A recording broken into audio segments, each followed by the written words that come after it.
Aïe, aïe, aïe, aïe, aïe, aïe, aïe, les gars, ils vont être chauds les 2 prochains jours. Ils vont être chauds entre tous ceux qui veulent partir.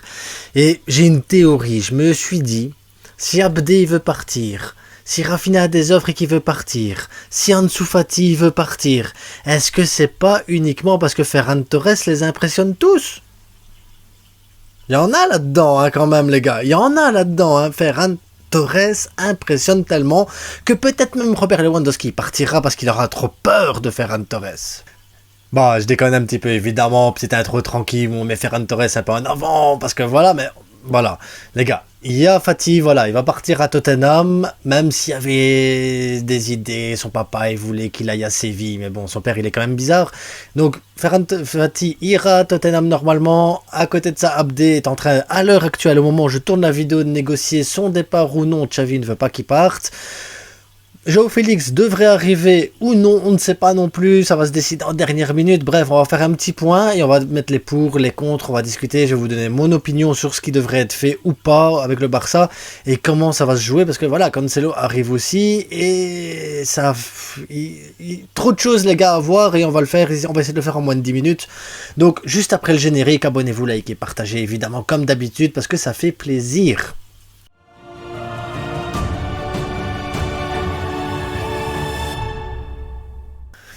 Donc, petite vidéo les gars, qui va être compliquée parce que je vais pas pouvoir vous satisfaire à tous. Ça, soyez clairs et nets, je vais pas pouvoir vous dire « Ah, mais c'est génial, on va faire comme ça » et vous allez tous me suivre en disant « Ouais, t'as raison, Lafrite, t'as raison ». Non, parce que peu importe ce que je vais dire, je sais qu'une grosse partie d'entre vous sera contre mon avis et je sais que ce que je vais dire...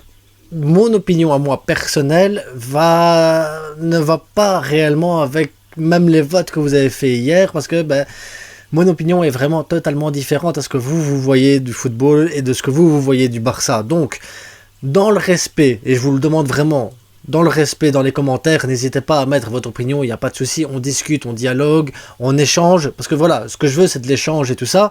Je suis conscient que ce que je vais dire actuellement ne va pas aller dans votre sens, et c'est pas grave, on a le droit de pas avoir les mêmes opinions là-dessus sur ce qui va être dit maintenant, et c'est tout à fait normal de se dire que oui, vous avez votre opinion aussi, je la partage pas forcément, mais après je la comprends, et c'est pour ça, et c'est en soi que c'est important les gars, dans les commentaires, restez correct, n'hésitez pas à me mettre non la frite, moi ce que je veux c'est ça, parce que voilà, je préfère, et là vous mettez vos raisons, il n'y a pas de problème, et on discute, on échange, parce que voilà, j'entends bien que ce que je vais dire maintenant, ça va être très dur pour vous à l'entendre.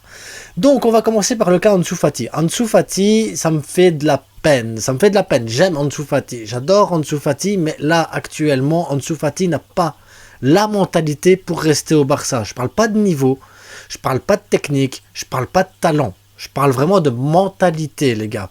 Vous retenez bien ça, que ça, c'est une chose vraiment à part. Pour moi, Ansu Fati a une pression, et je pense que c'est une pression familiale, qui le pousse toujours à essayer, on lui met peut-être dans sa tête, parce qu'il est jeune encore, il est naïf, hein, on lui met peut-être encore trop dans sa tête, tel numéro 10 du Barça, tel successeur de Messi, tout le monde a scandé ton nom, tout le monde est pour que tu restes, tu as du talent, tu mérites, alors tu devrais. Et je pense que ça lui monte à la tête d'avoir tout le temps ce genre de discours peut-être chez lui, d'avoir son père qui fait des interviews, il pourrait aller au Real Madrid, il pourrait ici, il pourrait là, et je pense que ça crée une cassure même pour le joueur psychologiquement, et que ça va lui faire du bien de partir du Barça.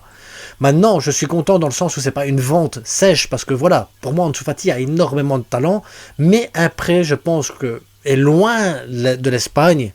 C'est bien qu'il n'aille pas à Séville, qu'il n'écoute pas son père, mais à Tottenham, c'est parfait pour lui, parce que Tottenham, ça va vraiment l'aider à se développer. C'est pas un top club, c'est pas le plus bas des clubs non plus, mais c'est un bon club pour reprendre confiance, pour jouer, pour avoir des minutes, pour remettre des buts, pour se remettre en question et puis changer totalement d'environnement. Je pense que des fois, pour certaines personnes, ça peut faire un bien fou. Et je pense que Ansu Fati, cette décision de partir à Tottenham, que le Barça l'envoie en prêt, est une excellente décision. Mais clairement, une excellente décision. Parce qu'Ansu Fati, c'est peut-être encore le futur du Barça. Mais il doit encore grandir mentalement pour être un grand du Barça dans le futur. Là, pour le moment, je le vois pas assez mature pour réussir au Barça. Et voilà, c'est tout. Pour moi, c'est juste une question de maturité, c'est que mental Ansu Fati, les gars. Dites-vous bien que c'est que mental, parce que le talent, il l'a, le feeling, le but, le sens du but, la manière de bouger sur le terrain et tout ça, il l'a. Il n'y a pas de problème, j'ai aucun doute là-dessus. Mais Fati, pour moi, a pris la bonne décision en quittant carrément l'Espagne en allant vers l'Angleterre. J'espère pour lui qu'il va trouver exactement ce qu'il cherche et que ça va revenir vers nous en positif. Mais vraiment, j'espère que ça va revenir vers nous en positif et qu'il ne profitera pas qu'il est là-bas pour cracher sur le Barça. Voilà. Parce que j'ai peur aussi de ça, c'est quand Ansu Fati se met à cracher sur le Barça, j'étais le numéro 10, j'étais le successeur, et voilà, et qu'il balance tout ça dans les trucs, et on va pas laisser ma chance, on a préféré mettre Ferran Torres, on a préféré mettre Gavi, on a préféré mettre Baldé plutôt que moi. Voilà, moi c'est de ça que j'ai peur plus là-bas, mais après s'il n'y a pas tout ça, s'il respecte le Barça, s'il revient, et qu'il a cette mentalité, qu'il a grandi, franchement, Ansu Fati, son retour peut être bénéfique pour le Barça. Deuxième point, Abdé et João Félix. Pour moi, les deux, parce qu'encore Ansu Fati doit partir, il n'y a pas de problème, mais encore moi, Abdé et João Félix, c'est deux joueurs pour moi qui ont plus leur destin lié que Ansu Fati. Tout le monde me parle d'Ansu Fati, s'il part, c'est João Félix qui vient, mais pour moi, le profil de João Félix est un profil pour jouer sur le côté gauche. Sur le côté gauche, on sait qu'on a Ferran Torres, et Ferran Torres fait un travail de dingue actuellement, donc il est intouchable. Il est intouchable pour moi actuellement, il est au top de sa forme. Et donc, comme profil, tu as João Félix qui est similaire en soi à celui de Ferran Torres, les gars. C'est quand même un profil qui rentre dans l'axe, un profil qui sait aller chercher les bons espaces, un profil qui sait tourner autour d'un attaquant comme Robert Lewandowski. C'est un profil vraiment similaire qui peut rentrer en numéro 10, qui peut jouer faux neuf, qui peut jouer à la passe, qui a un bon feeling balle au pied. Et c'est trop proche pour moi de João Félix. Et donc, si on veut changer Ferran Torres et avoir un profil différent, un profil qui percute, un profil qui peut déborder, à ce moment-là, Abdé peut être une bonne solution derrière. Après, Abdé sera en concurrence avec Baldé. Et là est la difficulté, parce que tu t'es dit, mais si tu mets Baldé sur le côté gauche, à ce moment-là, tu mets Ferran Torres qui rentre dans l'axe, et là, à ce moment-là, tu as Robert Lewandowski, et de l'autre côté, tu aurais Lamine Yamal ou Rafinha, et là, tu dis, c'est bon. Mais encore une fois, avec Cancelo sur le côté droit, et je viens de voir la vidéo de Café Barça que je vous invite à aller voir, parce que là, Cancelo, moi je m'attendais à ce que ce soit un joueur qui colle la ligne, qui aide justement le gars à jouer dans le demi-espace, mais Cancelo, apparemment, naturellement, a tendance à aller dans le demi-espace, dans l'espace Rafinha, comme il l'appelle. Ça veut dire que si tu as Cancelo à droite qui rentre dans le demi-espace, à droite tu dois avoir un joueur qui déborde, qui sait coller la ligne. Et là, dans ces profils-là, tu as Lamine Yamal et Abdé. Et dans ce sens-là, tu peux te dire, alors João Félix, ça vaut le coup d'aller le chercher parce que tu mettrais Abdé, Lamine Yamal à droite, et à gauche, tu peux mettre Ferran Torres, João Félix. Il n'y a pas de problème, ils vont pas se faire une autoconcurrence, c'est deux profils similaires, mais tu peux les jouer à tour de rôle, voilà, un peu moins en forme, tu mets l'autre un peu plus en forme, tu mets l'autre, enfin t'inverses, c'est un qui joue 50 minutes, l'autre qui joue 40 minutes, bref, il y a toujours possibilité de faire tourner, de mettre de la rotation dans ces cas-là, parce que à ce moment-là, t'as Baldé qui colle la ligne, à ce moment-là, t'as un João Félix ou un Ferran Torres qui rentre dans l'axe, t'as Robert Lewandowski, et à ce moment-là, t'as un Cancelo qui, normalement, je pensais coller la ligne, mais qui a tendance à rentrer dans le demi-espace, donc t'aurais Lewandowski, t'aurais Cancelo, et à ce moment-là, Lamine Yamal ou Abdé.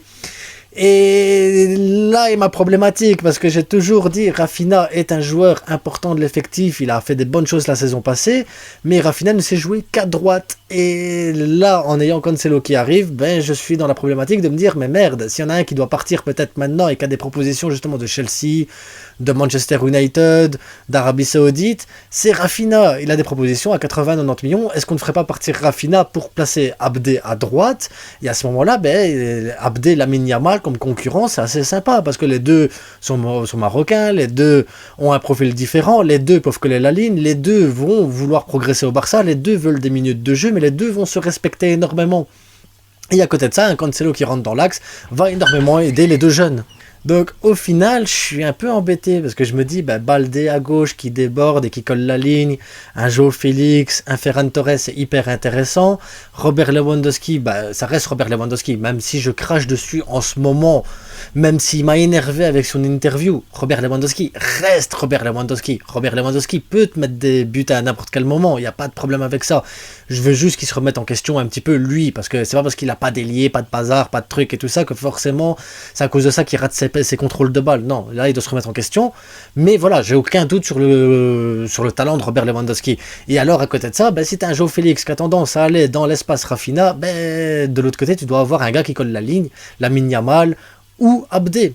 Et donc pour moi le joueur qui serait de trop dans cette situation là c'est Rafinha, et ça m'emmerde en fait, et ça m'emmerde parce que le départ d'Ansu Fati, le Abdé qui veut partir, Roquet qui va arriver, le fait que João Félix met la pression et qu'on pense que João Félix va mettre la pression sur un Fati alors que João Félix va peut-être mettre plus de pression sur un... il met la pression sur tout le monde, João Félix met la pression sur tout le monde, et l'arrivée de Cancelo met une pression supplémentaire sur le côté droit.